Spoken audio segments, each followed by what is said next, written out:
여러분도 새해에 생각들을 많이 정리해 보실 거잖아요. 지금 내가 하고 있는 일을 계속 할 것인가?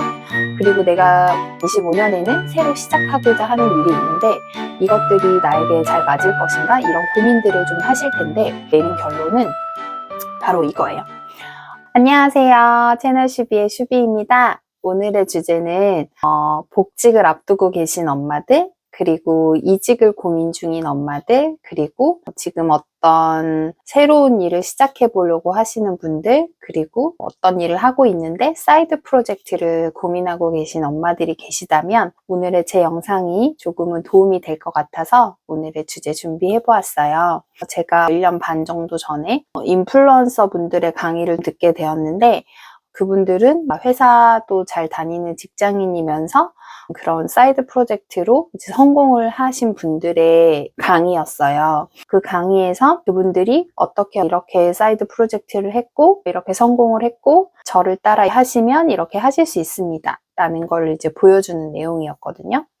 그런데 저는 그렇게 하는 거야 이제 배워서 하면 되니까 강의 끝나고 저는 꼭 질문을 손들어서 하는 편인데 그분들한테 공통 질문을 드렸었어요. 3분 정도 오셨는데 이렇게 치열하게 사는 목표, 핵심 가치가 있으시냐? 이렇게 치열하게 살고 이루고자 하는 그 최종 목적지가 어떤 것이길래 그렇게 열심히 달리셨냐? 라고 근본적인 질문을 드렸거든요. 그런데 그때 제가 되게 기억 남는 답변이 화목한 가정을 꾸리는 것이 최종 목표다라고 얘기하시는 거예요. 그래서 거기서 약간 띠용했거든요. 저는 이미 결혼했고 출산도 했고 육아도 하면서 본업을 하면서 사이드 프로젝트를 궁금해서 간 건데 그분들이 결과적으로 원하는 것은 본인도 연애를 잘해서 사랑하는 사람과 결혼하고 아이를 낳아서 잘 키우는 그런 행복한 가정을 이루고 싶다라고 말씀을 하시는 거예요. 그런데 저는 이미 이루었고 여러분도 이미 이루고 있잖아요. 그래서 이미 이룬 것들이 그들의 목표라고 하니까 갑자기 제가 괜찮은 사람이 된 것 같고 내가 이미 이루어서 그냥 너무 당연하다고 생각되는 이런 결실들이 누군가에게는 원하는 것일 수도 있겠다라는 생각이 들더라고요. 그래서 그 가치의 중심이 내가 어디에 두느냐에 따라 상대적일 수 있다는 생각을 그때 좀 많이 했어요. 그리고 두 번째 사례는 제가 최근에도 한 4주 정도의 강의를 들었거든요.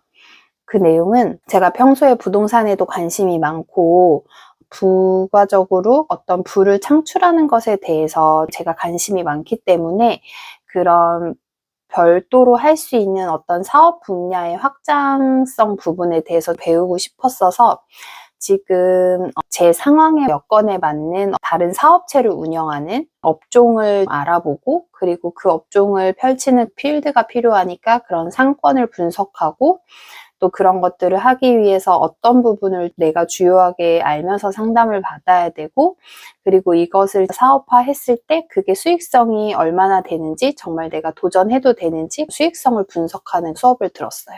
그런데 이런 거를 배우는데 다 하고 나서 역시 쉬운 게 아니구나 라는 생각은 들었지만 이렇게 해서 하면은 정말 성공할 수밖에 없겠다라는 루트는 확실히 배우게 됐거든요. 그런데 이제 제가 그거를 적용하냐 안 하냐 부분은 물론 저의 선택이긴 한데 강사님이 맨 마지막에 그 말씀을 하셨어요. 뭐라고 하셨냐면 그래도 여러분 제가 이렇게 잘 다니던 직장 그만두고 제가 필드에 와서 이 업종도 하고 저 업종도 해보고 폐업도 해보고 개업도 해보고 운영을 여러 가지 해보니 그래도 직장인이 최고더라.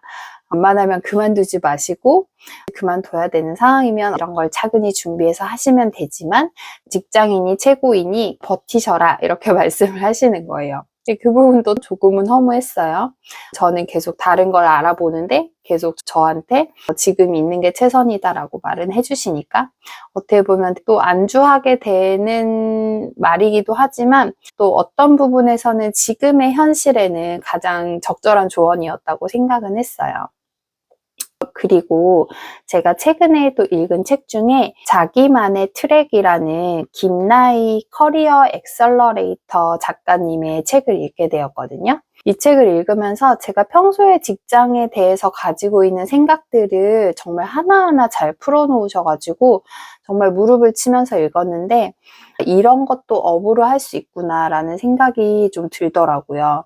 그런데 이 책에서 감명 깊었던 부분 그리고 공감 갔던 부분에 대해서 여러분하고 공유하고 싶어서 말씀드리려고 하는데 이 책에서 말하는 핵심 메시지는 이랬어요. 나의 성장이 회사의 성장과 함께인지 꼭 생각해 보라는 거였죠. 그리고 이런 결론을 내리게 됐어요. 저는 앞선 여러 인플루언서의 특강, 그리고 4주 정도의 상권 분석하는 강의들, 그리고 자기만의 트랙, 이 책을 다 읽고 내린 결론은 바로 이거예요. 여러분도 새해에 어떤 생각들을 많이 정리해 보실 거잖아요. 지금 내가 하고 있는 일을 계속 할 것인가? 그리고 내가 2025년에는 새로 시작하고자 하는 일이 있는데 이것들이 나에게 잘 맞을 것인가? 이런 고민들을 하실 텐데 그런 거에 있어서 내가 어떤 이런 것도 해보고 저런 것도 해보고 이렇게 그냥 경험만 하는 게 아니라 다시 말하면 내 포트폴리오만 채우는 게 아니라 정말 내 중심 저로 치면은 슈비의 성장 포트폴리오를 매년 만든다고 생각하자. 그것들을 업그레이드 해 나간다고 생각하자 라고 결론을 내렸어요. 아마 저는 2025년에도 무엇인가 새로 도전하고 새로 배우는 걸 또 즐겨 할 거예요. 저는 늘 새로이 배우는 즐거움에 목말라 있으니까요. 그런데 이렇게 새로운 것들은 여러분들도 새로 도전하면서 많이 배워보시고요. 그리고 그것을 꼭 반드시 그게 자신한테 맞다고 판단이 됐다면 그것을 내 것으로 만드는 그 체화하는 시간을 반드시 꼭 가지셨으면 좋겠어요. 안 맞는 거는 더 시도 안 하셔도 되는데 이게 좋다고 판단되고 가치 있다고 판단이 된다면 여러분들이 그것을 그냥 안다, 인지하는 것만으로 중요한 게 아니라 내 것으로 반드시 체화하는 시간으로 그런 훈련의 시간들 더욱 내실화하면서 정말 단단하게 하는 그 내실화의 시간을 꼭 가지셨으면 좋겠고 이것에 대한 궁극적인 목표는 점점 그 나아가는 데 있어서 나의 시간 있잖아요. 한정된 시간. 그 나의 한정된 시간에 주도권을 가지는 이름표를 늘려나가는 것에 목표를 두도록 하자. 내가 계속 회사에 끌려다니고 내가 계속 어떤 것에 끌려다니는 게 아니라 내가 더 주도권을 가질 수 있는 시간을 많이 가질 수 있도록 그 이름표를 늘리는데 더 노력하자. 그런 것이라면 과감하게 도전하고 내실화하고 체화시켜보자. 이렇게 한번 마음을 먹어보시는 거죠. 말 그대로 무슨 회사원 직함이 명함이 아니라 정말 회사에 나를 갈아 넣는 게 아니라 나의 성장과 이 조직의 성장이 둘 다 정말 도움이 되는 일로 내가 열심히 하고 있는가에 대해서 계속적으로 자신한테 셀프 질문을 하면서 계속 그냥 회사의 슈비는 그로서 딱 분리하고 나의 성장은 또 별개로 하든 그 안에 녹여서 하든 그렇게 해 나가는 거죠.